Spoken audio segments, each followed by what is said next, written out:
চুড়ির কালেকশনগুলো দেখাতে দেখাতে আমি আজকে আপনাদের সাথে একটি বাস্তব জীবনের গল্প শেয়ার করব। সো হ্যালো এভরিওয়ান, আসসালামু আলাইকুম, কেমন আছেন সবাই? আমি সুইটি ব্লগ চলে আসছি আরও একটি নতুন ভিডিও নিয়ে। গল্পটি হচ্ছে, আমি আমার শখ পূরণ করলাম। অনেক দিন টাকা জমিয়েছি, 50 টাকা, 100 টাকা, 10 টাকা করে জমিয়েছি। আমার কিছু একটা খেতে ইচ্ছে করলেও আমি খেতাম না, বা কোনো একটা থ্রি পিস পছন্দ হলেও সেটা আমি অর্ডার করতাম না। বাসায় যে পুরনো থ্রি পিসগুলো থাকতো সেগুলোই আমি বছরকে বছর পরিয়ে সময় কাটাতাম। সো সেগুলো কারো চোখেই ঠেকতো না।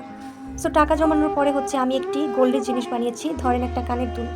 সেটা যখন আমি পরে বাইরে বের হলাম, তখন সেটা দেখে অনেকেই বলছে, ওয়াও কি সুন্দর দুলটা তোমার। বা এটা দেখে আরেকজনকে বলল, পাড়া প্রতিবেশীকে, যে দেখেন ওনা একটি দুল বানিয়েছে, অনেক সুন্দর, কোত্থেকে পেলো ও এত টাকা, মানে সমালোচনা শুরু করে দিয়েছে। সো আমি এটাই বোঝাতে চাচ্ছি, আপনি যখন না খেয়ে থাকবেন তখন আপনার খবর নেওয়ার মতো কেউ থাকবে না। কিন্তু আপনি যখন অনেক কষ্ট করে টাকা জমিয়ে আপনার স্বপ্ন পূরণ করবেন, বা আমারই এক আত্মীয়, উনি অনেক কষ্ট করে টাকা জমিয়ে বাড়ি করেছে, ছোট্ট একটি বাড়ি।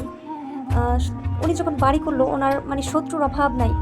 খুবই সিম্পল ছোট্ট একটি বাড়ি করেছে, কিন্তু ওনার শত্রুর অভাব নেই। অথচ উনি এই বাড়িটা কিন্তু করছে অনেক কষ্ট করে, অনেক দিন টাকা জমিয়েছে। উনি একটা শখ পূরণ করে নাই, থ্রি পিস পরে নাই, সুন্দর সুন্দর থ্রি পিস পরে নাই, বা ভালো কোনো খাবার দাবার উনি খায় নাই। অনেক কষ্ট করে এই বাড়িটা উনি করছে। সো সেদিন উনি কান্না করতেছে আর বলতেছে যে মানুষ আমার সাথে ঝগড়া করে, অথচ আমি যে কত কষ্ট করে আমার নিজের বাড়িটা করছি এটা তো কেউই জানে না। ওটা চলে যায়, বাবা পড়তে বসো, বাবা পড়তে বসো, বলে যে না মোবাইল দেখবো, এটা খাবো, ওটা করবো, আবার দৌড়ায় চলে যায়। এরকম করতে করতে 1.5-2 ঘন্টা পার হয়ে যায়। এরপরে সে মানে একটু পড়তে বসে, আর একটু পর পরই ওনাকে একটু একটু করে আমি লেখা শিখাই বা পড়া শিখাতাম বাসায় যখন ছিলাম। আর আমি যখন ওর কাছে থাকি, ওর আবদারের শেষ নাই, এটা খাবো, ওটা খাবো, আম্মু তোমার হাতের রান্না অনেক মজা।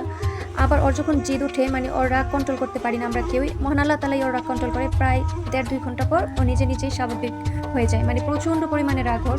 সব বাচ্চা তো আর এক হয় না, ওর একটু আবার। তো আমি তো আমার বাবার বাড়িতে রাগ করে আসছি, প্রায় 1 বছর হয়ে গিয়েছে। প্রায় সময় আমার মেয়েকে ফোন দিতাম, রাগ করতো, রাগ করাটাই স্বাভাবিক। আমাদের হাজব্যান্ড ওয়াইফের মধ্যে ঝামেলা, এটা তো আর বাচ্চারা বুঝবে না। বাচ্চারা বুঝবে মায়ের আদর পাচ্ছি না, মায়ের যত্ন ভালোবাসা পাচ্ছি না, এটা তো অনেক বড় একটা কষ্ট বাচ্চাদের জন্য। সো একটা সংসারে যখন একটা নারী থাকে, আর ওই সংসারের ভালোবাসার মানুষ সেই নারী হাজব্যান্ডের কাছে যদি মূল্যায়ন না পায়, প্রাধান্য না পায়, যত্ন না পায়, ওয়াইফ আর বাচ্চারা যদি যত্ন না পায়, সেই সংসারে কিন্তু থাকাটা অনেক অনেক কষ্ট।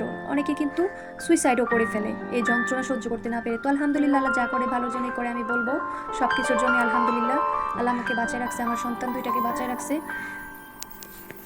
উনি ওনার বাবার উপর নির্ভরশীল, এটা তো ঠিক না, কারণ আমার সন্তানরা বড় হবে আর ওদের খরচ বাড়বে। যার কোটি টাকা তারও টাকা প্রয়োজন, যার টাকা নাই তারও টাকা প্রয়োজন, কিন্তু এই চিন্তাটা ওনার মাথায় নাই।